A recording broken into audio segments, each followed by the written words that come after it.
Hi everyone, today I'm going to be talking about bureaucracy and the American judicial system. And if you're anything like me, prior to learning about these two systems this week, I did heavily associate bureaucracy with red tape, as some people call it, or rules and regulations that prevented us from getting to where we needed to be and getting to the finish line. But in all actuality, these two systems are much more complex than that. And they are actually pretty essential for making sure that our laws are implemented fairly. So I do want to share about what each system does, and I do want to share 5 things that the average American may not know about each of these systems. And something that helps me is including real-world examples and cases just to help further explain. That's what helps me remember what I've learned. So I have included some of that in here as well. So let's jump into that. So what is a government bureaucracy? That could be a police department, that could be universities, the Social Security Administration, and they are responsible for implementing and administering federal laws. And I wanted to reference my previous video where I talked about the Federal Trade Commission because they would be considered a government bureaucracy in this case. So, for example, if Congress passed the law about it's illegal to misuse consumer data, well, then the FTC would step in to enforce that law and would say, hey, this is what would happen if you misuse consumer data. And they get even more specific with that. So these processes are critical for transparency and accountability when it comes to enforcing laws. First and foremost, bureaucracies are not just set up to frustrate us and create unnecessary obstacles for us. They're actually an important part of how laws become actionable policies. And I want to reference the Gramm-Leach-Bliley Act that requires financial institutions that offer products like loans to explain how they are using our information and sharing it and then safeguarding that information. So if you think about it, if a bureaucracy was not set up to implement this act, your data, such as your Social Security number, could be left in the air for somebody else to find and hack somehow. So although bureaucracies may implement laws and rules that seem unnecessary, in most cases, it's actually very beneficial for us. Next, I want to talk about discretion and how it is up to the discretion of bureaucrats to decide how to enforce laws when rules are ambiguous and oftentimes vague. In 2010, for example, the Affordable Care Act was passed, and it required that employers needed to provide minimum essential coverage. However, it did not define at all what services were covered under that minimum essential coverage. So a government bureaucracy called the Department of Health and Human Services decided what types of preventative services had to be covered without cost sharing. And so what was once a very ambiguous and vague act is now clearly defined after a government bureaucracy stepped in and decided how to enforce those laws. One of the things I was curious about was how all of these thousands and thousands of employees are being monitored and held accountable. And one of the things I learned about this week was something called congressional oversight, which is just Congress holding meetings where agency officials have to testify about how they're implementing laws. It's basically a follow-up. And if they're not performing well, if they're actually overstepping, Congress has the ability to cut their budget, which I thought was cool. Some of the other things they have to do is submit regular reports and to make sure they're complying with the laws that they are enforcing. So these are just some of the ways that the many employees are closely monitored. So one of the agencies that I might have mentioned earlier is just the court systems and the state courts specifically. And in Arizona, the state courts handle over 2 million cases in one single year.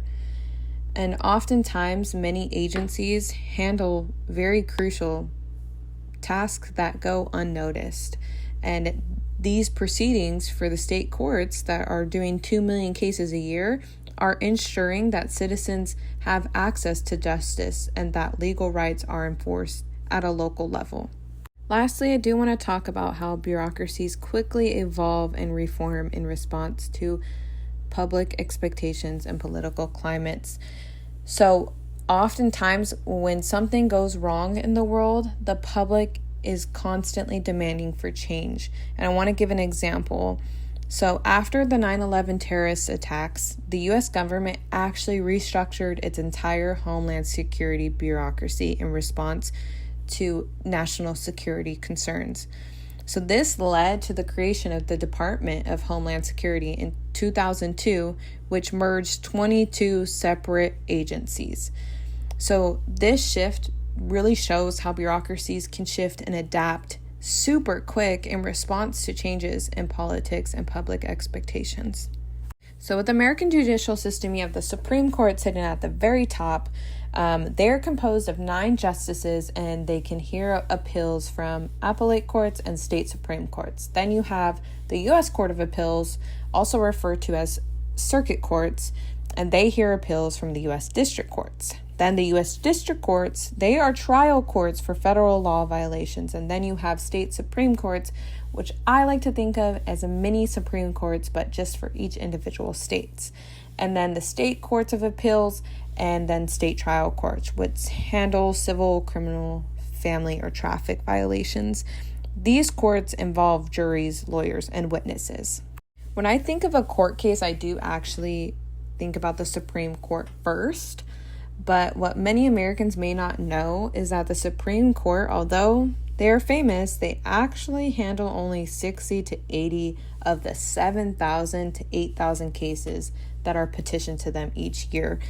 While state trial courts, like my court in Arizona, my state court, they hear about 2 million cases per year. So that is a big difference that I was not familiar with at all. So appellate courts was not a term I was familiar with at all. Appellate courts mainly review lower court rulings, but some federal courts do handle original cases involving government or disputes between states. And I want to reference this case, Obergefell and Hodges in 2015. It is a case on same-sex couples and how they sued state agencies in lower federal courts over bans on same-sex marriage.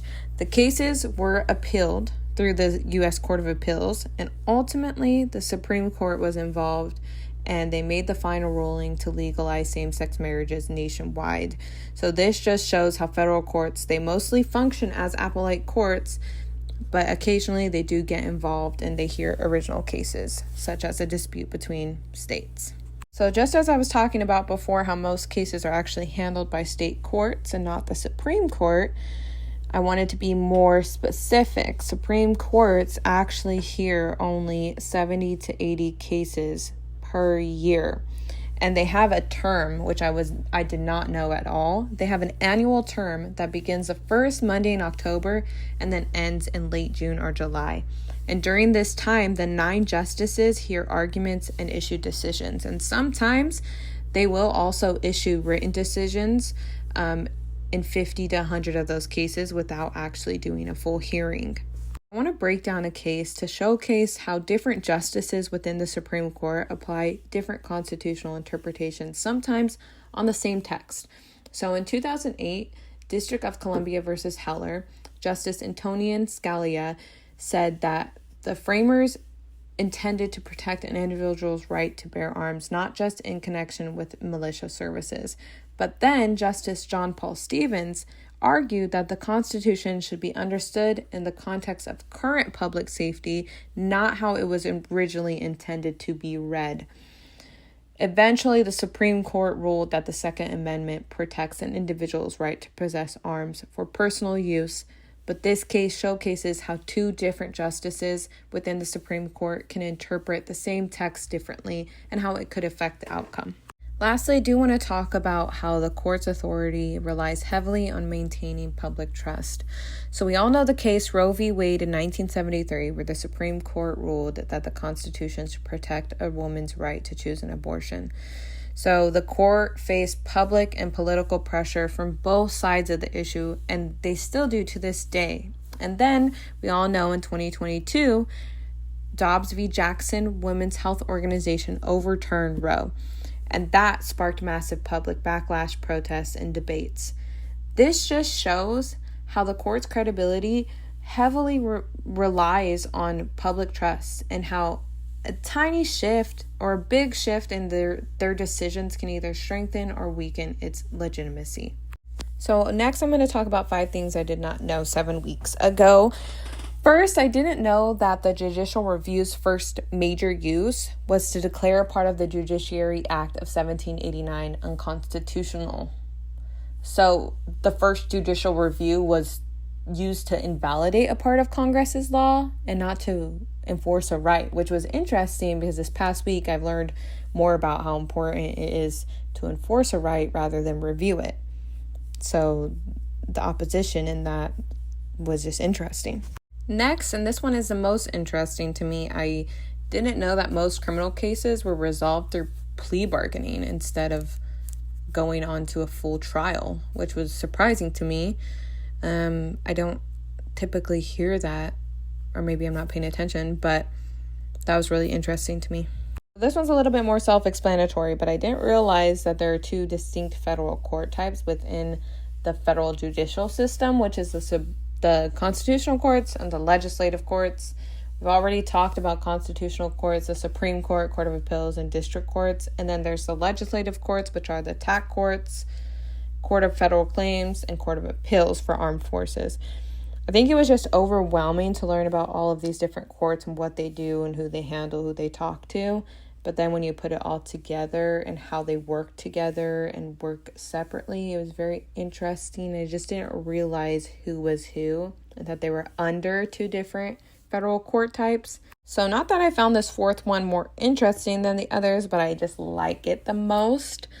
So the Supreme Court has this thing called the Rule of 4, where you only need 4 justices out of the 9 to agree to hear a case, which kind of shows that the minority vote still brings a case before the court, and it allows the court to consider diverse legal perspectives, which I very much appreciate. So I lie, this one is my favorite. I learned about amicus curiae briefs, and basically they're submissions from interested third parties that can influence a court's perspective on a case. For example, in the Brown versus Board of Education, where they were trying to strike down school segregations, multiple civil rights groups showed up and submitted amicus briefs to support the strike down of school segregation. I think that is awesome. Okay, that is all. Thank you for allowing me to run this presentation for 12, almost 13 minutes. I know I said a mouthful. Thank you so much for listening.